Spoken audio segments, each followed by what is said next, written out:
Way back there. Understanding your theory that sort of a down market is good for net savers, can you sort of give us your thoughts as to where the market's going, its downward trend, and long-term profit or long-term profit for obvious? Well, I've got no idea where the market's going to go. I prefer it going down, but I haven't. My preferences have nothing to do with it. The market knows nothing about my feelings. That's one of the first things you have to learn with a stock. You buy 100 shares of General Motors. Now, all of a sudden, you have this feeling about General Motors. I mean, if it goes down, you may be mad at it. You may say, well, if it just go up to what I paid for it, my life will be wonderful again. Or if it goes up, you may say how smart you were and how you and General Motors have this love affair and everything. If you've got all these feelings, stock doesn't know you own it. Stock just sits there. It doesn't care what you paid. It doesn't care that you owned it or anything. So any feeling I have about the market is not reciprocated. I mean, it is the ultimate. It is very cold shoulder we're talking about here. And anybody that is going to be a net saver, practically everybody in this room is more likely to be a net buyer of stocks over the next 10 years than they are a net seller. So every one of you should prefer lower prices. I mean, if you're going to be a net eater of hamburger in the next 10 years, you want hamburger to go down unless you're a cattle producer. And if you're going to be a buyer of Coca-Cola and you don't own Coke stock, you hope the price of Coke goes down. I mean, you're looking for it to be on sale this weekend at your supermarket. You want it to be down on the weekends, not up on the weekends when you're going to attend the supermarket. Your stock exchange is a big supermarket of companies, and you're going to be buying stocks. What do you want to have happen? You want those stocks to go down, way down. And, you will make better buys then. And later on, 20 years from now, 30 years from now, when you're in a period when you're dis-saving or when your heirs dis-save for you after you're gone, I mean, then you may care about higher prices. But I find people, that was one of the, there's a chapter 8 in Ben Graham's Intelligent Investor about the attitude towards stock market fluctuations. And that and the chapter 20 on the margin of safety are the two most important essays ever written on investing as far as I'm concerned. Because when I read chapter 8, when I was 19, I figured, I just figured out what I just said, but it's obvious. I didn't figure it out myself, though. It was explained to me. I'd probably gone another 100 years if I had read it and still thought it was good when my stocks were going up. No, we want things to go down, but I have no idea what the stock market's going to do. I never do. I never will. It's not something that I think about at all. When it goes down, I look harder at what I might buy that day.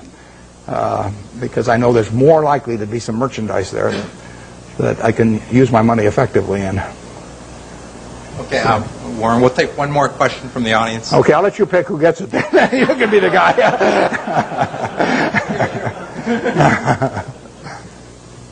What's the question? You're right back there.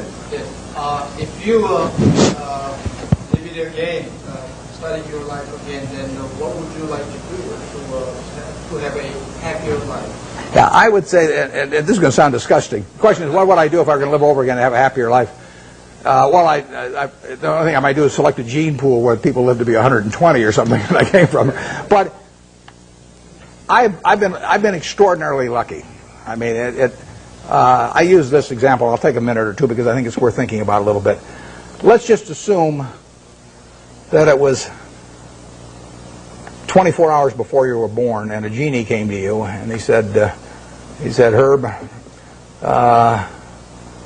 you look very promising, and I've got a big problem. I've got to design the world in which you're going to live. And he said, I've decided the hell with it. It's too tough. You design it. So you've got 24 hours.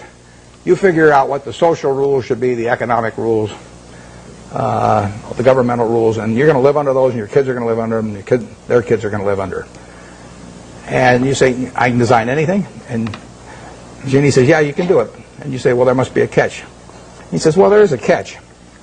You don't know whether you're going to be born black or white, rich or poor, male or female, infirm or able-bodied, bright or retarded. All you know is you're going to take one ball out of a barrel that's got 5.8 billion. You're going to participate in what I call the ovarian lottery. You're going to get one ball out of there. And that is the most important thing that's ever going to happen to you in your life, because that is going to control whether you're born here or in Afghanistan, or whether you're born with an IQ of 130 or an IQ of 70. It's going to determine a whole lot. And you're going to go out of the world and you're going to have that ball. Now, what kind of a world do you want to design? Well, I think that's a good way to look at social questions, because not knowing which ball you're going to get, you're going to want a ball that you're going to want design a system that's going to produce lots of goods and services, because you're going to want people on balance to live well. and you're going to want it that produces more and more so your kids live better than you do and your grandchildren live better than the kids. But you're also going to want a system that if it does produce lots of goods and services, does not leave behind a person that accidentally got the wrong ball and is not well wired for this particular system. See, I'm ideally wired for the system I fell into here. I mean, I came out and I got something that enables me to allocate capital. You know, nothing so wonderful about that. If all of us were stranded on a desert island, you know, we all landed there and we're never going to get off of it, the most valuable person would be the one that could raise the most rice, you know, over time. And you know, I could say, well, I can allocate capital. How about paying Neil? And you wouldn't get very excited about that. So I am in the right place. I mean, Gates says if I'd been born, you know, a few million years ago, I'd been some animal's lunch. You know, he says you can't run very fast, you can't climb trees, you can't do anything. You've just been chewed up in the first day. So he says you're lucky you were born today, and I am. But the question, getting back, one question you can ask yourself, incidentally, is here is this barrel with 5.8 billion balls. Everybody in the world, if you could put your ball back, and they gave you, and then they took out at random 100 other balls, and you had to pick one of those, would you put your ball back in? Now those 100 balls that you're going to get out, roughly 5 of them will be American. So there's 95 versus 5.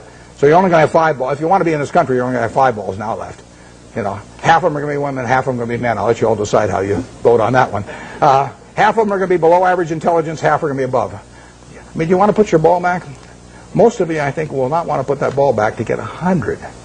So what you're saying is, I'm in the luckiest 1% of the world right now, sitting in this room, top 1% of the world. Well, that's the way I feel. I mean, I've been lucky to be born where I was, because it was 50-1 against me in the United States when I was born. Lucky with parents, lucky with all kinds of things, and then lucky to be wired in a way that in a market economy pays off like crazy for me. It doesn't pay off for somebody who's absolutely as good a citizen as I am, you know, leading Boy Scout troops, teaching Sunday school, whatever, raising fine families, but he just doesn't happen to be wired in the same way I am. So I've been extremely lucky, so I would like to be lucky again. And if I'm lucky, then the way to do it is to play out that game and do something you enjoy, you know, all your life, and be associated with people you like. I only work with people I like. You know, I don't. If I could make $100 million by buying a business with some guy that caused my stomach to churn, I'd say no, because I say that's just like marrying for money, which probably isn't a very good idea in any circumstances. But if you're already rich, it's crazy, right? So I am not going to marry for money. So I would really do almost exactly what I've done, except I'd only got to bought the U.S. Air. Thanks.